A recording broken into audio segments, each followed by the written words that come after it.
예수님이 우리의 믿음을 붙들어 주십니다. 마치 회당장 야이로의 믿음을 붙들어 주신 것처럼 계속해서 그 일을 우리를 위해서 해주고 계십니다.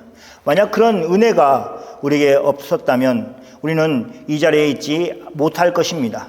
다른 곳에, 하나님이 없는 곳에 있으면서 세상과 버타고 있을 것입니다. 우리는 은혜를 받았습니다. 그러면서 또한 우리는 은혜를 주신 하나님 앞에서 결단을 했습니다. 세상과 버타여 살지 않고 하나님 안에서 하나님의 뜻을 따라 살기로 그렇게 결단을 한 것입니다. 그러니 여러분, 이 결단을 힘써 붙들고 사시길 바랍니다. 상황에 인해서 이리저리 흔들리는 갈대와 같은 그런 신앙이 아니라 반석 위에 지은 집처럼 흔들리지 않는 신앙, 믿음을 여러분이 다 소유하시기를 소원합니다. 오늘은 마가복음 6장 말씀을 살펴보면서 예수님을 영접하는 것이 왜 중요한지를 생각하는 시간을 갖겠습니다. 예수님을 영접하지 않았을 때의 결과와 예수님을 영접하였을 때의 결과를 성경은 분명하게 보여주고 있습니다. 마치 시편처럼 또 잠언처럼 그렇게 어느 길을 선택할 것인지 우리에게 선택하도록 하고 있습니다. 물론 우리는 예수님을 영접하는 것을 선택했고 지금도 그 안에 있습니다. 그것이 큰 복을 누리는 우리입니다. 그 은혜를 주신 우리 하나님께 감사하기를 소원합니다. 마가복음 6장 1절 말씀부터 보겠습니다. 같이 읽겠습니다. 예수께서 거기를 떠나사 고향으로 가시니 귀자들이 따르니라. 예수님은 회당장의 딸을 살리시는 사건이 있었고 그곳을 떠나셔서 예수님의 고향인 나사렛에 가셨습니다. 예수님이 고향에 가셨을 때에 예수님의 제자들도 예수님을 따라갔습니다. 이렇게 예수님은 저들과 함께 움직이셨습니다. 예수님이 고향에 가실 때에 제자들도 따라 나선 것입니다. 예수님의 방문이 제자들을 교육하는 일 가운데 하나였다는 것을 우리는 생각할 수 있습니다. 예수님은 3년의 공생애를 보내셨습니다. 그 3년이라는 기간 동안 예수님은 12명의 제자들을 데리고 다니셨습니다. 예수님은 제자들과 함께 하시면서 제자들에게 하나님의 말씀을 가르치셨습니다. 예수님의 가르침은 삶 속에서 나온 것들이 많이 있습니다. 예수님은 어느 날 공중 나는 새를 보라 이렇게 말씀을 하셨습니다. 그때 예수님은 실제로 밖에서 제자들과 함께 거니시면서 새들이 날아가는 것을 보시면서 그 말씀을 하셨을 것입니다. 예수님은 제자들과 함께 하시면서 일상 속에서 제자들을 가르치셨습니다. 그래서 가르치는 일을 멈추지 않고 그 일을 계속하셨다고 우리가 볼 수 있습니다. 예수님이 자신의 고향을 방문하실 때에도 제자들을 데리고 가신 것은 그곳에서도 제자들을 가르치기 위한 것이었습니다. 예수님이 고향에 가셨을 때 마침 안식일이 되었습니다. 안식일에 예수님은 회당에서 가르치셨습니다. 분명 회당장의 허락을 받았을 것이고 다른 성경에서 보여주듯이 예수님은 성경을 펼쳐서 읽으시고 그 말씀부터 시작하여서 가르치심을 하셨을 것입니다. 성경은 구체적으로 그 내용이 무엇인지 언급하고 있지 않습니다. 대신 예수님의 말씀을 들었던 사람들의 반응을 전하고 있습니다. 예수님의 가르침을 많은 사람들이 듣고 놀랐다고 성경은 이야기하고 있습니다. 그러면서 말합니다. 2절과 3절을 우리가 함께 읽겠습니다. 같이 읽겠습니다. 안식일이 되어 회당에서 가르치니 많은 사람들이 듣고 놀라 이르되 이 사람이 어디서 이런 것을 얻었느냐? 이 사람이 받은 지혜와 그 손으로 이루어지는 이런 권능이 어찌 됨이냐? 이 사람이 마리아의 아들 목수가 아니냐? 부인 요셉과 유다와 시몬의 형제가 아니냐? 그 너희들이 우리와 함께 여기지 아니하느냐? 예수를 배척한지라. 예수님의 가르침을 많은 사람들이 듣고 놀라 이렇게 말하였습니다. 첫 번째, 그는 예수님의 가르침이 어디서 왔는지 하는 의문을 가졌습니다. 이 사람이 어디서 이런 것을 얻었느냐? 그들은 예수님의 가르침에 놀랐습니다. 예수님의 가르침이 어디서 왔는지 하고 물었습니다. 자신들의 생각할 때 예수님의 놀라운 가르침이 어디서 왔는지 이해가 되지 않았습니다. 그래서 물었습니다. 두 번째는 예수님의 가르침이 지혜 있는 가르침이라는 것을 말하고 있습니다. 그러면서 예수님의 그 가르침이, 그 지혜가 어디서 온 것이냐, 어떻게든지 그들이 알지 못한다고 의문을 제기합니다. 그리고 예수님의 손으로 이루신 권능에 대해서도 어떻게 된 것인지 그들은 의문시하고 있습니다. 이 말은 예수님이 12의 혈루증을 앓고 있는 여인을 고치시고 또 회당장의 딸을 살리셨다는 그 소식을 들었을 때에 이런 권능이라고 그렇게 말하고 있습니다. 이런 의문들을 사실은 예수님의 가르침을 받아들이려고 하는 사람들의 마음의 자세가 아니라 받아들이지 않으려고 하는 사람의 말이라는 것을 우리는 기억해야 됩니다. 그는 분명히 예수님의 가르침을 보면서 그 속에 지혜가 있다. 또 예수님이 행하시는 그 일을 보면서 예수님이 행하시는 일에 권능이 있다라는 것을 알았습니다. 보았습니다. 그러나 그들은 거절한다는 의미에서 의문을 제기하고 있습니다. 예수님을 영접하지 않는 사람들의 특징입니다. 예수님을 인정하고 싶지 않아서 의문을 제기합니다. 다 알고 다 보았던 일인데도 불구하고 그들은 여전히 마치 모르는 사람처럼 그렇게 의문을 제기하고 있습니다. 계속해서 예수님을 영접하지 않은 사람들의 특징이 예수님의 고향 사람들에게서 나옵니다. 그들은 더 노골적으로 그렇게 말합니다. 3절의 말씀을 보면 그들의 모든 질문이 다 부정문이라는 것을 알 수 있습니다. 예수님을 인정하기 싫어하는 그들의 마음이 잘 드러나 있는 질문입니다. 첫 번째 질문, 이 사람이 마리아의 아들 요셉이 아니냐라고 그렇게 하였습니다. 여기 두 가지를 볼 수 있습니다. 첫 번째는 우리가 아는 것처럼 예수님을 요셉의 아들이라고 하지 않고 마리아의 아들이라고 그렇게 말하고 있습니다. 요셉이 일찍 죽었기 때문에 자연스럽게 마리아의 아들이라고 부를 수 있다, 이렇게 볼 수 있습니다. 하지만 이 말에는 악의적인 의도가 들어있습니다. 아버지에게서 제대로 배우지 못한 사람이라는 그 폄하하는 그런 표현이 들어있는 것입니다. 그래서 일부러 마리아의 아들이라고 그렇게 표현한 것입니다. 이것 자체가 예수님께 모욕적인 표현이었습니다. 두 번째, 그들은 예수님을 목수가 아니냐라고 그렇게 묻고 있습니다. 그들은 예수님의 가르침에서 지혜가 있는 줄을 알면서도 애써 그런 사람에게서는 지혜가 있을 수 없다고 그렇게 표현을 하는 것입니다. 고향 사람들은 분명 구약 성경을 읽으면서 아모스 선지자에 대해서 읽었을 것입니다. 그래서 잘 알고 있었을 것입니다. 선지자 아모스는 목자이고 그리고 뽕나무를 재배하는 사람이었습니다. 그런데 어느 날 하나님께서 아모스를 양떼를 몰던 곳에서 붙잡아서 부르셨습니다. 그러면서 말씀하셨습니다. 가라, 북이스라엘에 가서 애언하라, 이렇게 말씀하셨습니다. 그래서 그가 어느 날 하나님의 부르심을 받고 선지자의 일을 할 수밖에 없었습니다. 그런 사실을 알면서도 그들은 예수님이 목수이니까 그가 무엇을 할 수 있겠느냐라고 하는 그런 의문을 제기하고 있는 것입니다. 그래서 예수님을 굳이 그가 목수다라고 그렇게 말하고 있는 것입니다. 고향 사람들은 예수님을 영접하지 않기 위해서 예수님의 부모에 대해서 언급할 뿐만 아니라 이제는 그것에 그치지 않고 예수님의 형제들을 언급합니다. 야고보와 요셉과 유다와 그리고 시몬의 형제가 아니냐라고 그렇게 말하는 것을 통해서 고향에서 30년 동안 지켜봤던 그들이 내린 결론은 예수님이 그 형제들과 별반 다르지 않는 사람이다라는 결론이었습니다. 마찬가지로 예수님의 누이들을 언급하면서 그들이 우리와 함께 있지 않냐라고 얘기를 하면서 그런 집안에서 무슨 지혜가 있을 수 있겠느냐, 지가 나겠느냐 하는 그렇게 표현하고 있는 것입니다. 결론적으로 예수님의 고향 사람들은 예수님의 지혜로운 말씀을 듣지 않고 또 예수님이 행하신 그 권능 있는 일들을 보았음에도 불구하고 예수님을 거절하였습니다. 자신들의 생각에 빠져서 예수님을 인정하지 못하고 예수님을 배척하였습니다. 그들은 예수님의 가르침을 거절하였습니다. 예수님을 영접하려는 마음이 그들 마음에 없었습니다.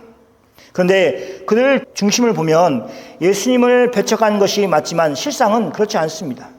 그들은 예수님으로 말미암아 실족을 한 것입니다.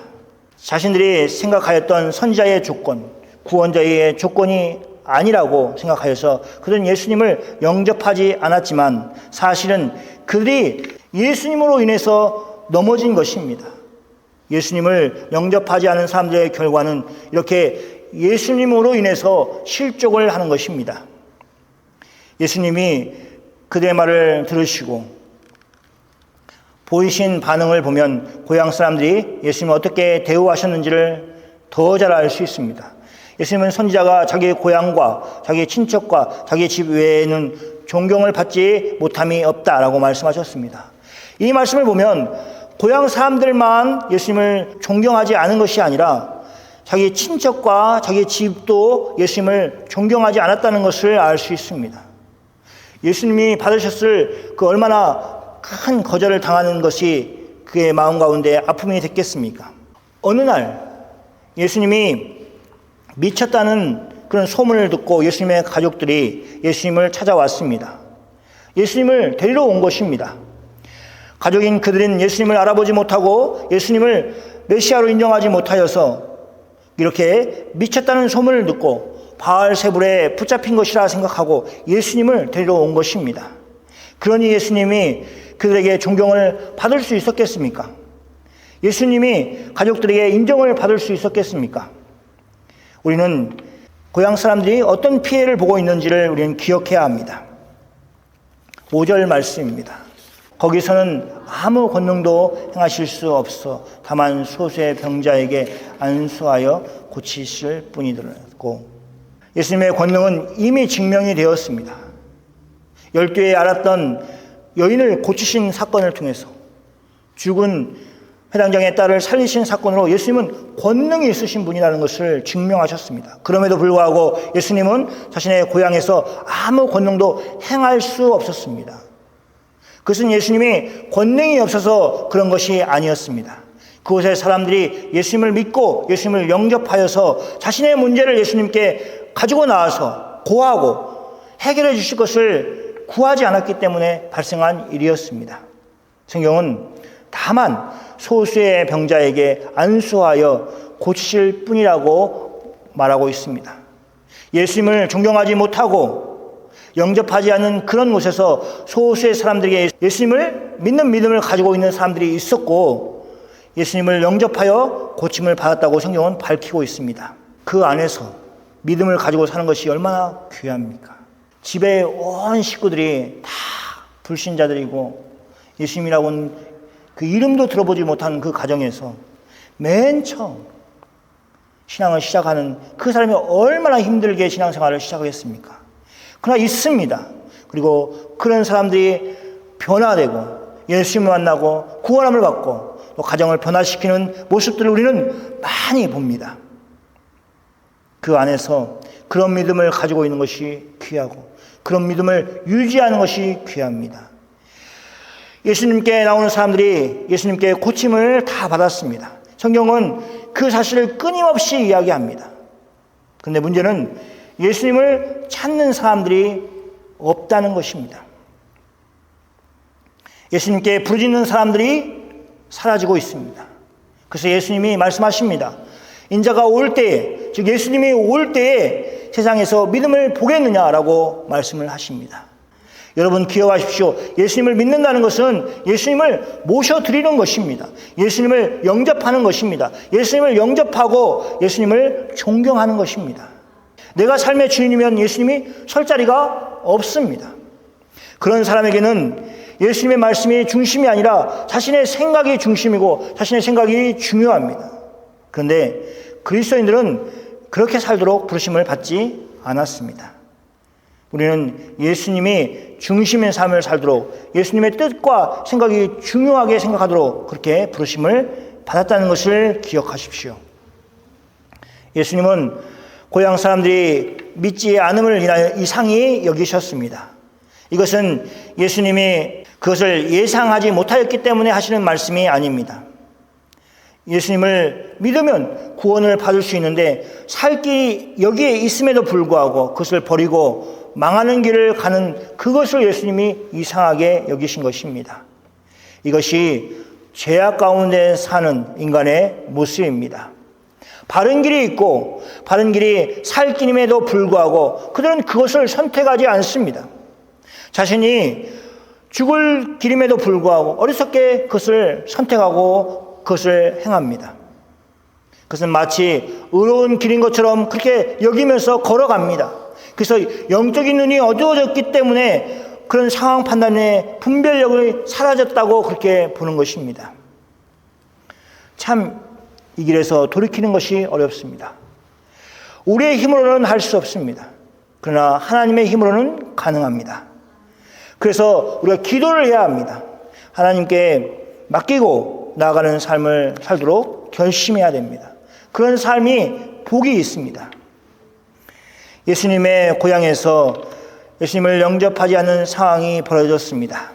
예수님께 안타까운 그런 마음들이 있었을 것입니다. 자기 백성을 구원하기 위해서 오신 예수님이 자기 고향에서 인정받지 못한 것, 고향뿐만 아니라 친족과 심지어 자기 집에서부터 인정받지 못한 것을 얼마나 아프시겠습니까? 예수님은 하나님의 아버지의 일을 순종하고 하나님의 아버지의 일을 성실하게 이루어 가시는 모습을 계속해서 보여주고 있습니다. 예수님은 고향 사람들의 행동으로 예수님이 하셔야 될 일을 멈추지 않으셨습니다. 이것이 예수님이 영접하지 않은 자들에게 보이신 반응입니다. 예수님은 하나님 아버지께서 자신에게 맡기신 그 일을 끊임없이 성실히 이루어 갑니다. 성경은 예수님이 모든 촌에 두루다니며 가르치셨다라고 말하고 있습니다. 마치 고향에서 아무 일도 없었던 것처럼 예수님은 다른 모든 촌에서 일하셨습니다. 이것이 예수님이 자기 백성을 사랑하시는 모습입니다. 하나님 아버지께서 원하시는 일, 더 많은 사람들을 하나님 말씀을 가르치고 그들을 구원하도록 하는 그 일 가운데 예수님은 헌신하셨습니다. 그 일을 예수님이 모든 촌을 돌아다니면서 하셨습니다. 예수님은 그 일을 더 적극적으로 하시는 모습이 이어지고 있습니다. 바로 12 제자를 가까이 부르셔서 그들을 둘씩 보내신 일입니다. 7절 말씀입니다. 12 제자를 부르사 둘씩 보내심에 더 어려운 귀신을 제어하는 권능을 주시고, 여기에 첫 번째 예수님은 제자들을 부르십니다. 예수님의 부르심, 즉 소명이 있습니다. 예수님은 항상 자신의 사람들을 부르셨습니다. 복음서에서 어떻게 예수님이 제자들을 부르시는가를 잘 보여줍니다. 고기 그물을 손질하고 있던 제자를 향하여서 와서 나를 따르라, 이렇게 예수님은 말씀하심으로 자기의 사람을 부르셨습니다. 예수님의 부르심이 없으면 예수님의 보내심도 받을 수 없습니다. 그래서 두 번째, 예수님은 그들을 보내십니다. 여기 본문에서는 예수님의 제자들을 둘씩 짝을 지어서 보내셨다고 말하고 있습니다. 그러니 총 6팀이 마을을 두루 돌아다니면서 일을 하였을 것입니다. 훨씬 더 많은 사람들에게 나갈 수 있도록 되었습니다. 제자들이 직접 예수님께 배웠던 것을 가지고 마을에 들어가 복음을 가르치는 일이 벌어졌습니다. 세 번째는 예수님이 제자들에게 더러운 귀신을 제어하는 권능을 주셨습니다. 권능을 주신 것입니다. 제자들은 말씀을 가지고 가서 가르치는 것을 넘어 더러운 귀신을 제어하는 권능을 사용할 수 있도록 예수님이 그들에게 권능을 주셨습니다. 우리는 이것을 간과하지 말아야 합니다. 예수님이 처음부터 이 권능을, 즉 더러운 귀신을 제어하는 권능을 제자들에게 주셨습니다. 굳이 성경은 귀신을 제어하는 권능이라고 하지 않고 귀신 앞에 더러운이라는 수식어를 넣었습니다. 그래서 더러운 귀신이라고 말하고 있습니다. 그것은 귀신 들린 사람들이 실제로 깨끗함을 유지하지 못하는 일 때문에 그렇게 더러운 귀신이라고 부를 수 있습니다. 그러나 그보다 더 큰 이유가 있습니다. 하나님 앞에서 성결한 삶을 살아야 하는 것과는 너무 먼 삶을 귀신 들린 사람들이 살 것이기 때문입니다. 그러므로 먼저 귀신을 제어하지 않고는 하나님이 원하시는 거룩한 삶을 살기라는 것은 불가능하다는 것을 우리는 알아야 합니다. 여러분, 이것이 사실입니다. 여러분이 이것을 기억해야 됩니다. 예수님이 그것을 아시고 제자들에게 더러운 귀신을 제어할 수 있는 권세를 주신 것입니다. 저는 믿습니다. 우리가 영적인 싸움을 하고 있습니다. 그리고 예수님이 제자들에게 주셨던 것처럼 더러운 귀신을 제어할 수 있는 권세 없이는 이 영적인 싸움에서 우리가 승리할 수 없습니다. 우리는 그 권세가 없으면 매번 패할 수밖에 없습니다. 우리의 힘으로 이길 수 있는 길이 없습니다. 우리 서부교회 성도들이 세상에서 돌아가는 그 많은 일들을 보면서 마음속에 더럽다는 생각을 다 가지기를 원합니다. 그러면서 왜 그런 일이 일어난지 의문을 가지면 안 됩니다. 왜냐하면 성경에 우리에게 이미 말하였습니다. 더러운 귀신, 그들이 역사하고 있기 때문에 그렇습니다. 더러운 귀신에게 붙잡혀 사는 사람들의 삶 안에서 벌어지고 있는 일들이기 때문에 그렇습니다. 그것에서 벗어날 수 있는 길은 그 귀신보다 더 강력한 힘을 가지신 예수님을 힘입는 길밖에 없습니다. 예수님을 힘입어 승리하시는 여러분이 다 되기를 축원합니다. 예수님이 제자들에게 전도 여행을 하면서 필요한 지침들을 주셨습니다. 제자들을 위해서 세심하게 배려해서 말씀하셨습니다. 예수님은 그들의 경제적인 것을 챙겨주시는 방식으로 제자들이 평안하게 전도 여행을 하는 것을 바라고 이 말씀을 하신 것이 아닙니다. 대신에 그들에게 주신 조치들은, 여러 조치들은 그들이 더욱 주님의 공급하심을 의지하며 나아갈 수 있도록 만들어 주셨습니다. 그 일은 제자들이 배워야 될 일 중에 하나였습니다. 제자들만 아니라 우리도 배워야 될 말씀이기도 합니다. 10절, 11절 말씀을 같이 읽겠습니다. 같이 읽겠습니다. 또 이르시되 어디서든지 누구의 집에 들어가거든 그곳을 떠나기까지 거기에 유하라. 어느 곳에든지 너희를 영접하지 아니하고 너희 말을 듣지도 아니하거든 거기서 나갈 때에 발 아래 먼지를 떨어버려 그들에게 증거를 삼으라 하시니. 10절 말씀은 예수님의 보내심을 받은 제자들을 영접하는 상황에 대해서 말하고 계십니다. 어디서든지 누구의 집에 들어가거든, 즉 어디서 누구의 영접을 받아서 그 집에 들어갔을 때에는 떠날 때까지 그곳에 머물러 있으라고 예수님은 말씀하십니다. 그 다음 11절 말씀을 보면 예수님의 제자들이 모든 사람들의 환영을 받고 영접을 받는 것이 아닐 수 있다는 것을 예수님은 미리 아시고 그들에게 경계를 하십니다. 영접하지 않는 것은 그 사람들이 제자들의 말을 듣지 않았기 때문에 나타나는 일이라고 말씀하십니다.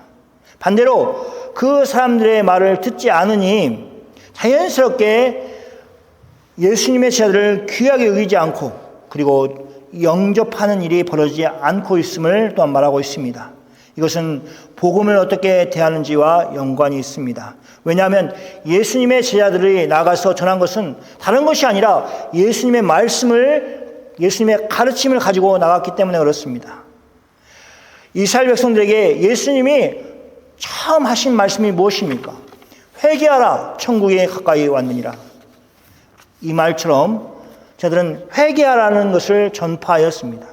그런데 요한의 설교를 거절하였던 그들이, 예수님의 말씀을 거절하였던 그들이 이제는 제자들의 복음 전파를 거절하고 듣지 않았습니다.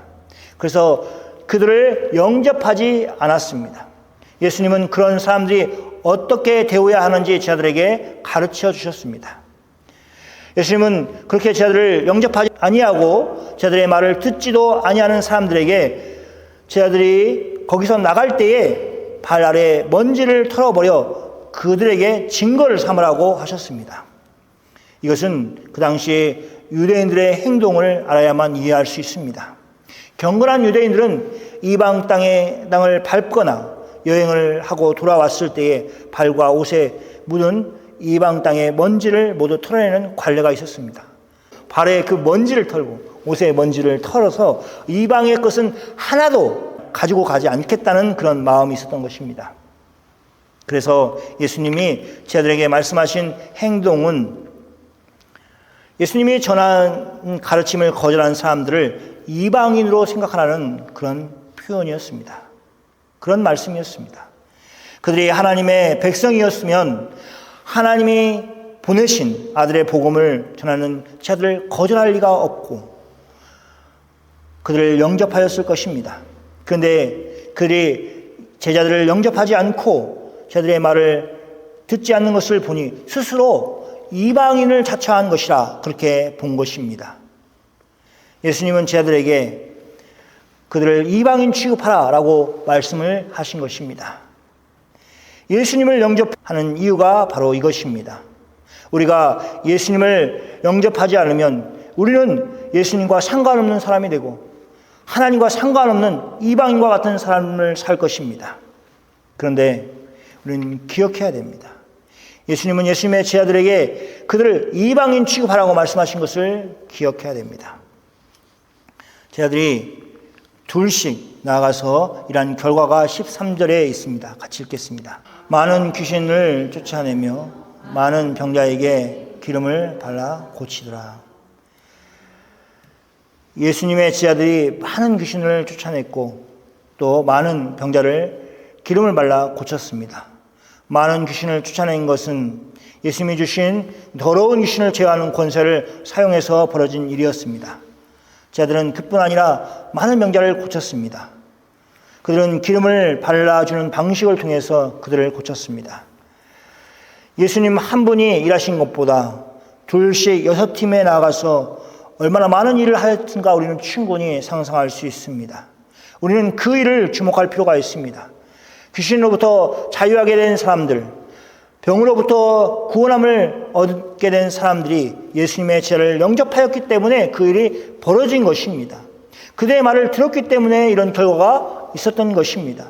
예수님을 영접하는 것이 이렇게 중요합니다. 예수님의 고향 사람들이 보여준 모습을 우리는 하지 말아야 합니다. 예수님의 말씀이 지혜 있는 말씀이고 또 예수님의 행하신 일이 권능 있는 것이라는 것을 알면서도 예수님을 영접하지 않고 예수님을 존경하지 않았던 그들의 결과는 예수님이 주시는 은혜를 받을 수 없는 사람들이 되었다는 것입니다. 여러분, 예수님을 좋아해야 합니다. 예수님을 귀한 분으로 영접해야 합니다. 예수님의 제자들을 자신의 집으로 데리고 와서 다른 곳에 갈 때까지 제자들을 먹이고 또 재우고 한 것을 해결해 줬던 그 사람들이 복이 있습니다. 그들은 하나님의 말씀을 가까이에서 들었고 또 하나님의 일하심을 가까이에서 볼 수 있는 은혜를 받았습니다. 예수님의 제자들을 영접한 사람들이 받은 복이 그렇습니다.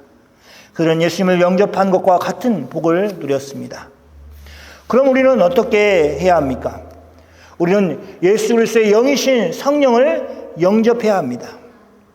그리고 그 일을 우리가 천국에 들어갈 때까지 계속해서 해야 합니다. 성령 하나님을 영접하였다는 것은 그분의 말씀에 귀를 기울여 듣는 것입니다. 그분의 말씀을 듣고 따르는 것입니다. 우리 서부교회가 그런 교회가 되기를 소원합니다. 성령 하나님의 말씀을 듣고 따르는 교회가 되기를 원합니다. 성령님이 우리의 삶을 변화시키실 것입니다.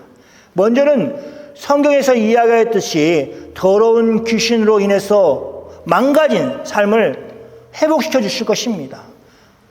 그러기 위해서 우리가 그 삶을 청산해야 됩니다. 그리고 우리의 삶을 성령 하나님이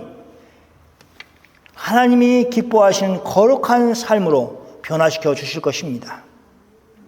우리 모두가 그런 복된 삶을 사모하고 예수님을 영접함으로 얻어지는 귀한 복들을 다 누리기를 축복합니다. 아멘.